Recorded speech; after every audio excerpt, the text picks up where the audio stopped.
In the last section, we learned how DNS helps to resolve the domain name into an IP address.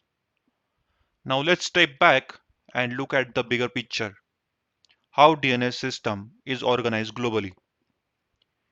If DNS were a single flat database, it would have been impossible to manage billions of data or domain names which are available globally. So there are multiple servers who manages the domain name data at different level. They are root server, top level domain server, and authoritative server. So let's start from the very top of the DNS hierarchy, root server. There are total 13 root servers labeled from A to M. But that doesn't mean there are only 13 physical root servers. Each of those 13 names represent a group of servers and they are spread across the world using Anycast. Every domain name or FQDN actually ends with the dot. In our example, the complete name is not just www.example.com. It's technically www.example.com. That last dot represents root of the DNS hierarchy. We usually skip it because it is implied. That dot basically says start the DNS lookup from the root zone. Now another key point here is DNS resolution starts from the right part of the domain name and slowly moves to the left as it goes deeper.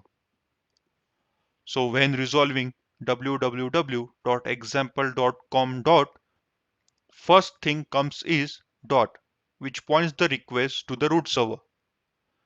Root server is responsible to maintain the data of top level domain servers. So when query arrives to the root server, the only responsibility of it is to provide the address of top level domain server. Now let's see about the top level domain server.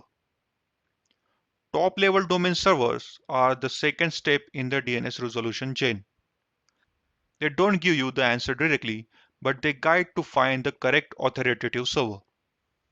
There are different top level domain servers. .com, .net, .org, or other country codes like .in, .uk, .jp. Each of these are separate top level domain servers. So if we go with our example, if we are trying to access www.example.com, then .com is the top level domain server for it. When DNS query arrives to the top level domain server, it just provides the contact of authoritative server. Now let's discuss about authoritative server. These are the servers that actually holds the DNS record for particular domain. Basically, if you want to know the real IP address of www.example.com, then example.com authoritative server will have that information.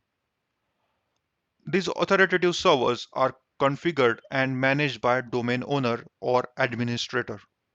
For example, domain like google.com is managed by company Google. In same way, facebook.com is managed by Facebook organization. This hierarchical and distributed design allow DNS to handle billions of records globally while maintaining efficiency, resilience, and delegation control.